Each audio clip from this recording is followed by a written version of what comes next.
Rum is such a fascinating category of spirits.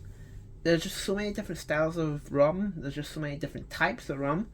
You'd really be hard pressed to find a rum that doesn't appeal to someone out there. Of course, that's barring anyone who can't drink for religious reasons or health reasons.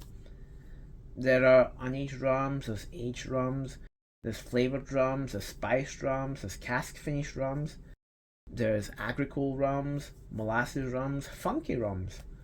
There's thousands of different variations within all of these different categories. Now I bring this up today because we're talking about an aged agricole rum, the St. James XO. This rum hails from Martinique and is produced in a column still using fermented sugarcane juice. We've covered the St. James before. That was the Imperial Blanc, the white rum. This time we're looking at an aged one from there. So, like most rums from Martinique, this is actually free from any colorants or sugars. What you see in the bottle is what you get, basically. Now, as an XO, this rum is a blend of rums that have been aged for between 6 to 10 years, and they've been aged in a very intense Caribbean climate. This is going to make it a very, very different creature compared to your typical unaged agricole rum. It's also bottled at a very nice 43%, which I do like. As you can see here. So let's open this one up and let's see what we've got here.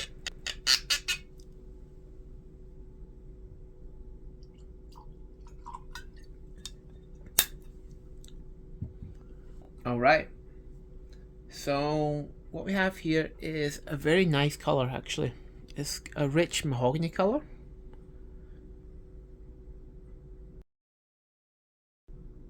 This is all natural, there's no added colouring, this is all just from those 6 to 10 years in the cask. So all that colour is just from the cask, nothing else, which is really quite nice. Yeah, the legs on it look really great as well. Now, let's nose it. Alright, so this is really nice in the nose. What you got is this intense aroma of stewed fruits. It's quite something. Yeah, like stewed, red fruits, almost like if you're making a fruit cake. You got candied orange peel. You also get a little bit of a smokiness. It's almost like tobacco leaf.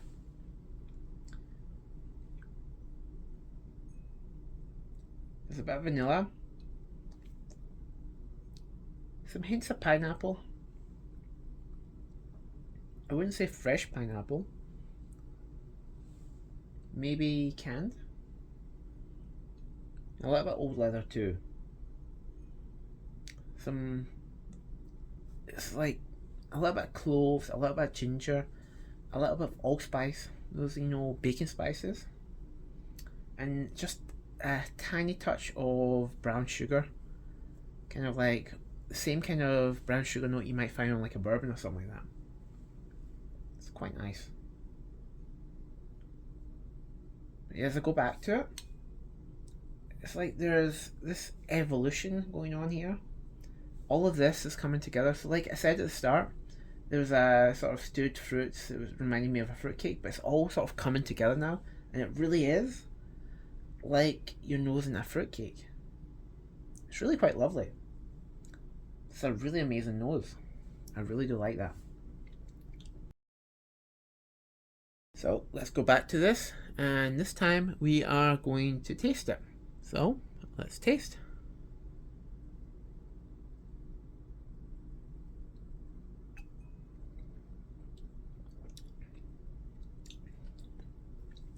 So first, it's really quite spicy. There's some ginger, there's some black pepper, there's some cloves, and they're all really making a big entrance here. But these spicy notes are sort of, as I'm pushing around in my mouth, it's mellowing out a bit more, and I'm getting some sort of fruitiness coming through as well, like orange peel, prunes, a little bit of raisins, and it's almost like brandy soaked figs. Like, you know, there's a dessert where you got figs that are soaked in like red wine or brandy. It's like that. It's really quite nice. A little bit sweet.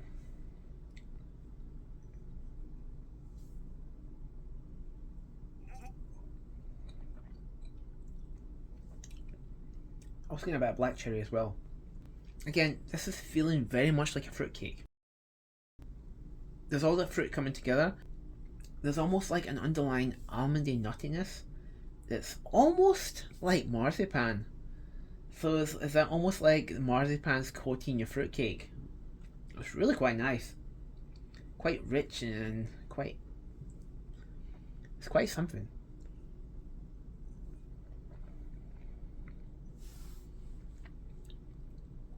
Now, focusing on the finish. It's really quite long, it's really quite fruity, and it's really quite decadent actually. It just sort of, that fruity, rich fruitcake decadence, it just sort of lingers in your tongue, and it does it for a very long time. It's really quite good.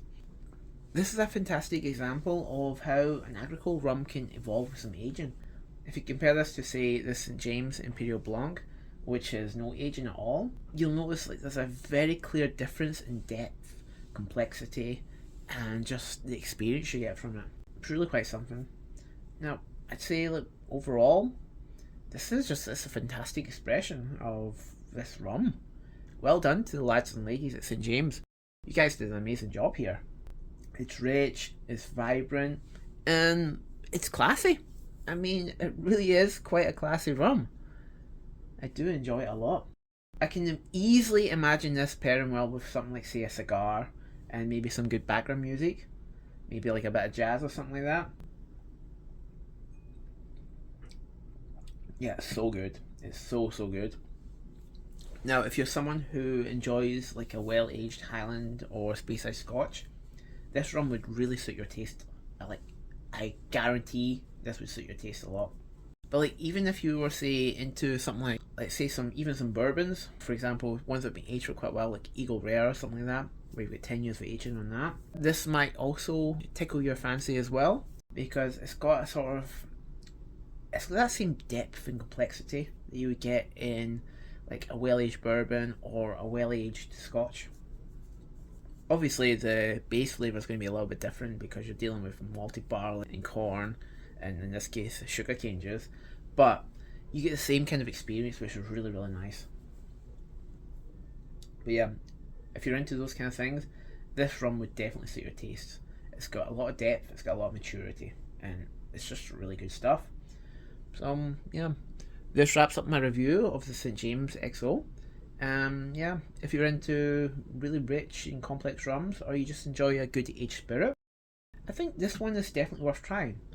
Now, let me know in the comments if you've ever tried this rum, or really any other expressions from St James, and feel free to suggest any other rum agricoles that you recommend. Thanks for watching, and Slanchiva.